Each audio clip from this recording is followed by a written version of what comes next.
Welcome everyone to the concession stand here on the KB Radio Network. I am your host, Kevin Reed, and this is the review of the new horror comedy, The Monkey, which is based on a 1980 short story by the great Stephen King. This film is an adaptation of that short story, written and directed by Osgood Perkins, and it stars Theo James, Tatiana Maslany, and Rohan Campbell. This film follows twin brothers whose lives are turned upside down by a cursed toy monkey that causes random, horrifying deaths. This film was highly anticipated. I was super excited coming off the heels of LongLegs from last year, which was written and directed by Osgood Perkins, and I was intrigued to see how he was going to approach a Stephen King story here. Going off of the marketing material, it looked like it was going to have that dark tone that we saw in LongLegs, yet have a twisted sense of humor that LongLegs didn't possess at all.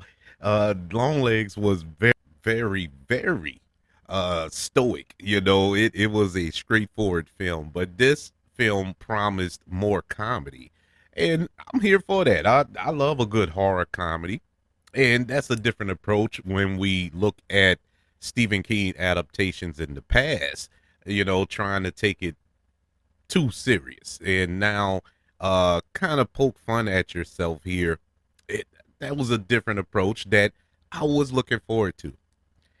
uh it, Stephen King adaptations in the past, you think back through the annals of history, all of the Stephen King films that came to be, adaptations from his works, they haven't been real good.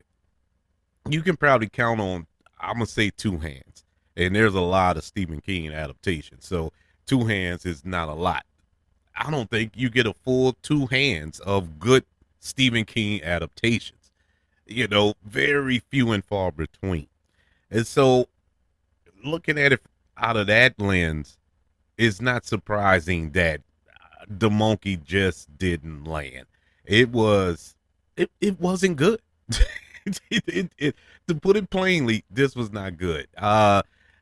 This movie relied heavily on gore, on the quote unquote shock kills, which nothing was shocking about it because most of the kills you saw in the trailers.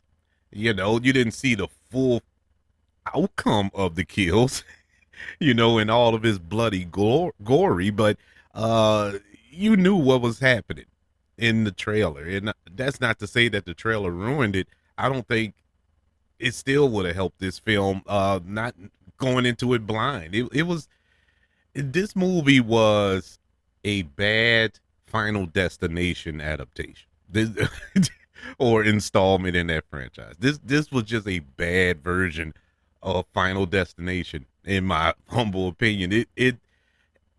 The kills were so outlandish. I mean, just over the top. Every kill, nothing, and they classified, in the movie, the authorities classified them as random, but nothing was random about these about these killings, or these deaths, I should say, because it wasn't technically a murder or killings. It was just these random events, and they were so far fetched, out of the realm of possibility.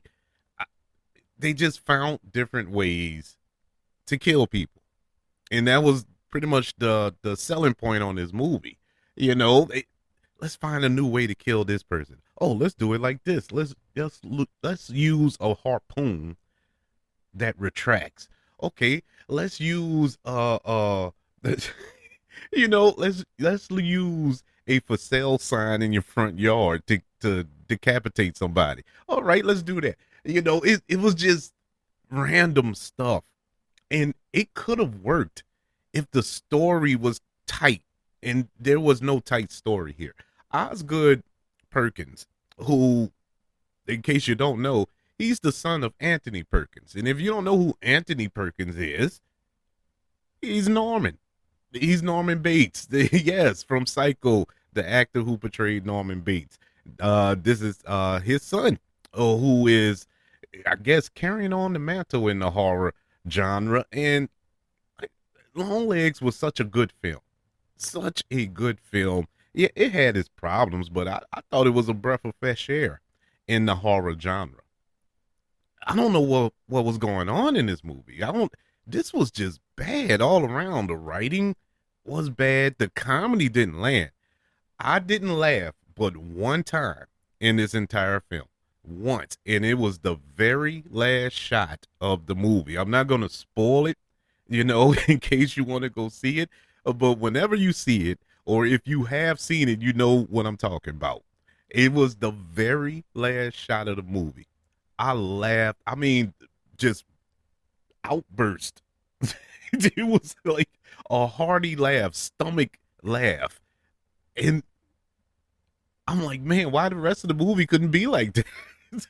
Why they wait to the very end to make me laugh? Because nothing else in this film was funny, even though it was trying to be. And that was one of the reasons why it wasn't. It was trying to be funny instead of organically being funny. And it didn't land. The dialogue was bad. The story was just clunky. Uh, the one thing to go to this movie for is Theo James, the lead here. He's playing dual roles here as identical twin brothers. He did an excellent job. I enjoyed him in this film. He was unintentionally funny, you know, in between the lines, and the little moments in between where it was his facial expressions or his reactions to what's going on.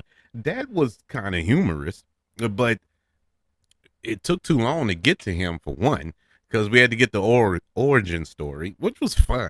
And to be honest with you, the first 15 minutes of the film was interesting. It had me kind of hooked in. I was like, okay, I like where this is heading. It can only get better from here. That's what my mind was.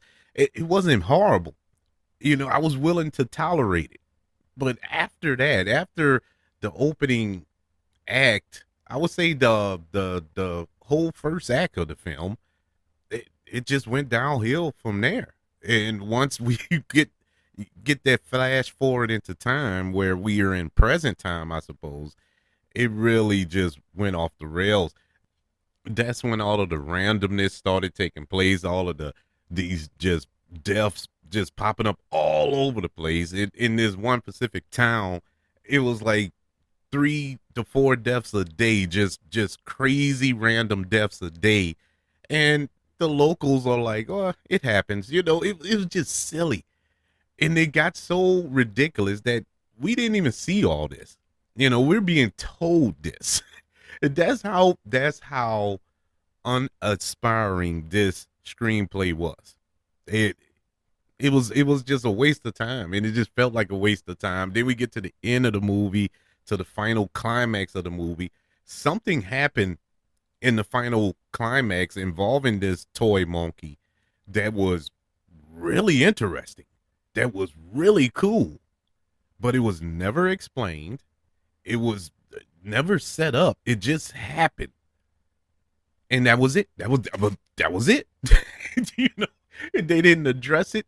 It wasn't any dread over it. It wasn't any panic over it. It was like, okay, well, it's the monkey, and everybody went off about their day.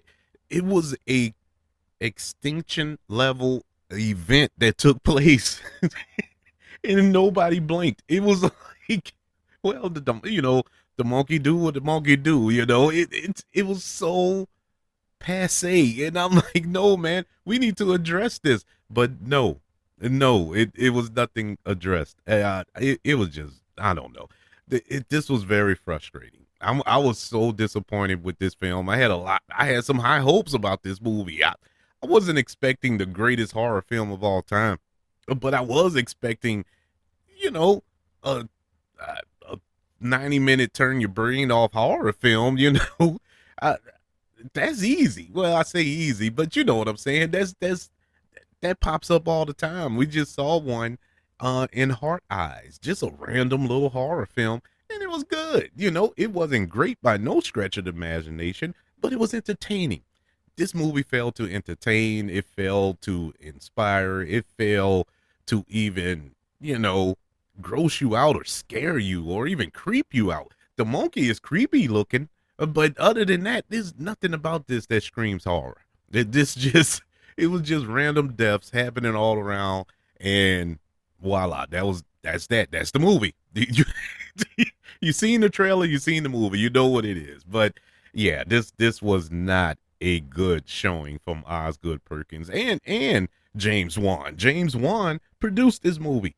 James Wan, the great, the horror icon, James Wan. You had Stephen King, James Wan, and Osgood Perkins coming together to make a movie, and splat, splat.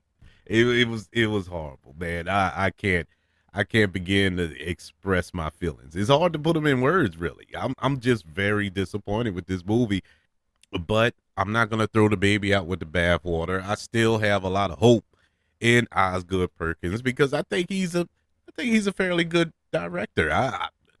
LongLegs was a really good film. You can't just luck up and make a movie of that quality. There's some talent involved in making a film like that.